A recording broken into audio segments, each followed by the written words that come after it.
నమస్కారం. పూజా టీవీకి స్వాగతం. నేను సహస్ర. ఈ మధ్యన చాలామంది ఇంటర్మీడియట్ ఫాస్టింగ్ అని ఫాలో అవుతున్నారు డైట్ కోసం.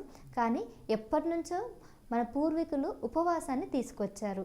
అయితే భక్తితో కనుక చేసినట్లయితే ఉపవాసం అనేది ఖచ్చితంగా ఒక శ్రద్ధతో చేస్తారనే దీన్ని అయితే తీసుకొచ్చారు. కానీ దాన్ని ఎక్కువగా పట్టించుకోలేదు. అప్పట్లో ఇవన్నీ కూడా మూఢనమ్మకాలని కొట్టిపారేశారు. కానీ మళ్ళీ అదే ట్రెండ్ అనేది మొదలవుతుంది ఇప్పుడు ఇంటర్మీడియట్ ఫాస్టింగ్. అసలు ఉపవాసానికి భక్తికి ఏదైనా సంబంధం ఉందా? నిజంగా ఉపవాసం చేస్తే ఆరోగ్యానికే కాదు నిజంగా భక్తి మార్గంలో వెళ్ళడానికి ఏమైనా అవకాశం ఉందా? మాంసాహారాన్ని కూడా కొంతమంది శనివారం, శుక్రవారం, గురువారం తినకుండా ఆపిస్తూ ఉంటారు. కొన్ని వారాలు మాత్రమే తింటారు. మరి ఏ వారాల్లో మాంసాహారాన్ని తినకూడదు? ఈ అంశాలన్నీ కూడా ఈరోజు మనం ప్రస్తావిద్దాం. మరి దీని గురించి చెప్పడానికి మనతో పాటు ఉన్నారు ప్రముఖ పండితులు, అలాగే శక్తిపీఠ రవిచంద్ర శర్మ గారు. మరి శర్మ గారిని అడిగి ఈ విషయాలు తెలుసుకుందాం. నమస్కారం గురుగారు. శ్రీమాత్రే నమః. శంకారూపేణ మచ్చిత్తం పంకీకృతమభూజ్యయ కింకరీ యస్య సామాయ శంకరాచార్యమాశ్రయ. గురుగారు, ఫాస్టింగ్ ఇప్పుడు ప్రతి ఒక్కరు కూడా మళ్ళీ స్టార్ట్ చేస్తున్నారు. ఒకప్పుడు పూర్వీకులు ఎప్పటి నుంచో చెప్తున్నారు. కనీసం వారానికి ఒకసారి, నెలకు ఒకసారి, ఇవన్నీ కాకపోయినా శివరాత్రి రోజైనా లేకపోతే ఏదైనా పండుగల పూటైనా ఉపవాసం ఉండండి మంచిది అని అంటుంటారు. సో కొంతమంది భక్తితో ఉన్న వాళ్ళు ఉంటారు, కానీ చాలామంది వీటి గురించి తెలియక ఉండట్లేదు.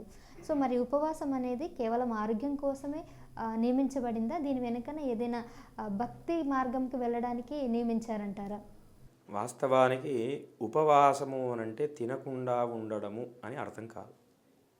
భక్తి మార్గంలో చూసుకున్నట్లయితే ఉపవాసము అంటే దాని అర్థం ఏమిటి అంటే ఉపసించడము, ఉపవసించడము. వసించడము అంటే ఉండడము. ఎక్కడ ఉండడము? భగవంతుడి యొక్క దగ్గరలో ఉండడం. అంటే ఎప్పుడైతే మానవుడు కంటిన్యూగా భగవంతుని యొక్క నామస్మరణ చేస్తున్నాడో దాన్ని ఉపవాసము అంటారు. అయితే మన పూర్వీకులు, మన ఋషులు, మునులు ప్రతి నెల వచ్చేటువంటి 2 ఏకాదశుల రోజు, అదేవిధంగా మీ ఇష్టదైవం సంబంధించినటువంటి రోజు కానీ, లేదంటే శివరాత్రి రోజు కానీ తినకుండా ఉండాలి అని చెప్పి కొన్ని చెప్పారు. అది ఎందుకు చెప్పారు అని అంటే, ఒకవేళ మనము తిన్న తర్వాత పూజ చేసినామనుకోండి, ఏమైనా మలమూత్ర విసర్జనకు వెళ్ళవలసి అవసరం వచ్చి భగవంతుడి మీద ఉన్నటువంటి శ్రద్ధ అనేది మనం చూపించలేకపోతాం. అతిగా తింటే ఆయాసం వస్తుంది, లేకపోతే తినకుంటే నీరసం వస్తుంది. కాబట్టి మనము ఉపాసించడము అనంటే భగవంతుణ్ణి ఆరాధించడం. అయితే ఇక్కడ తిన్నా తినకున్నా భక్తి అనేది ముఖ్యం. కాబట్టి తినకుంటే ఏమిటి అంటే కొద్దిగా కడుపు ఖాళీ ఉన్నప్పుడు భగవంతుడు మీద శ్రద్ధ మనం పరిపూర్ణంగా ఉంచవచ్చు. అదే కడుపు నిండుగా తిన్నామనుకోండి, ఎప్పుడు మన కడుపులో ఉన్నటువంటి గ్యాస్ట్రిక్ ట్రబుల్ వల్ల హికప్స్ రావడం కానీ, లేకపోతే ఇమ్మీడియట్గా మూత్ర విసర్జనకో మల విసర్జనకో వెళ్ళాల్సి రావడం కానీ, ఇటువంటి ఇబ్బందులు ఏర్పడతాయి. కాబట్టి మీరు ఖచ్చితంగా భోజనం చేయకముందే ఈ యొక్క పూజ చేయాలి.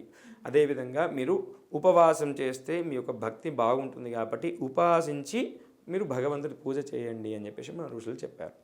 అదేవిధంగా ఏకాదశి రోజు ఉపవాసం చేయాలి అని చెప్పారు.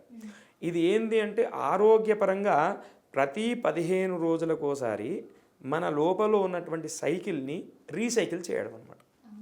అంటే మనం రోజు ఒకరోజు సమయానికి తింటాం, ఒకరోజు సమయానికి తినం.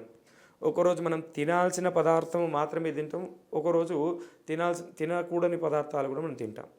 అవన్నీ డైజెషన్ అయ్యేటప్పుడు ఇబ్బందులు ఏర్పడతాయి. కాబట్టి ప్రతి 15 రోజులకు ఒకసారి వచ్చేటువంటి ఒక ఏకాదశి, ఆ ఏకాదశి రోజు మీరు ఉపవాసం ఉండండి అని చెప్పేసి మన ఋషులు చెప్పారు. అందుకోసమనే ఉపవాసము అని అంటే తినకుండా ఉండడము అనేది ఒకటి వచ్చింది. కానీ అక్కడ దాని అంతరార్థం ఏమిటి అంటే ఆ సమయమంతా కూడా భగవన్నామస్మరణ కొరకు మాత్రమే వినియోగించండి అనేది అర్థం. అందు గురించి అనేది ఉపవాసం అనేది తీసుకొచ్చారు. ఓకే గురుగారు. అయితే మాంసాహారం గురించి కూడా చాలామంది అర్థం కాక ఇష్టానుసారంగా ఎప్పుడు పడితే అప్పుడు వదిలేస్తూ ఆదివారాలు తింటుంటారు, లేదంటే సోమవారం తినము, మళ్ళీ మంగళవారం తింటారు, బుధవారం అలా ఉంటాయి కదా. సో ఏ వారం అనేది ఎలా తెలుస్తుంది, ఎలా పాటించాలి? అసలు వాస్తవానికి చెప్పాలంటే మాంసాహారం తినడానికి పనికిరాదు. అది ఎవరైనా సరే, ఎందుకు అంటే మన సనాతన ధర్మం ఒకటి చెప్తుంది.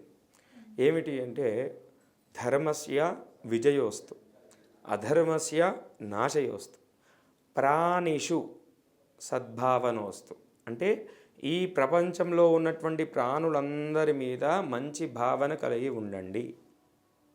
మరి మంచి భావన కలిగి ఉన్నప్పుడు దాన్ని చంపి తినేయడం ఎందుకు? ఇక్కడ అసలు మాంసాహారం తినాలి అనేటువంటిది ఎక్కడా కూడా లేదు. అది మానవుడు తనకు రుచి కొరకు తింటున్నాడు తప్ప మాంసాహారం తినాలి అనేది ఎక్కడా లేదు. తినకూడదు, వాస్తవానికి ఏది తినకూడదు. ఎందుకంటే మన సనాతన ధర్మం అది చెప్పింది. అయితే ఒకరోజు తినొచ్చు, ఒకరోజు తినొద్దు అనేది కూడా ఇక్కడ లేదు. కాకపోతే కొందరు కొన్ని భయాలు పెట్టారు. ఏమని?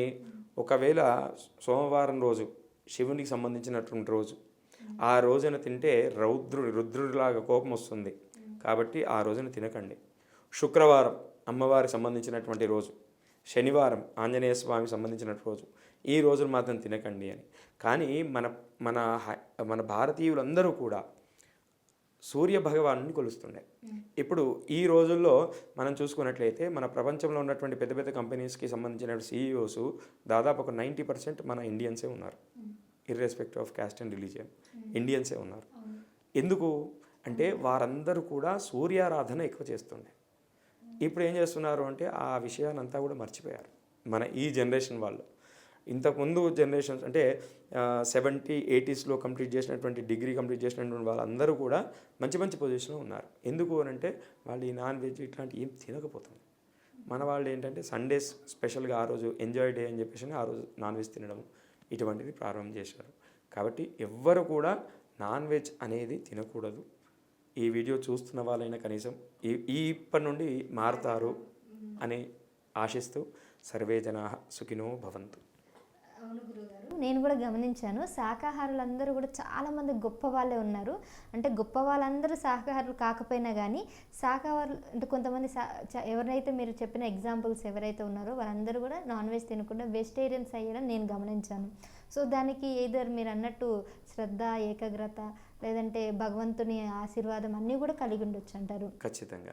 అయితే ఈ మాంసాహారం తినడం ద్వారా ఏమిటి అని అంటే ఆరోగ్యం పరంగా మనకు శక్తి వస్తుందేమో కానీ మానసికంగా చాలా దెబ్బ పడుతుంది.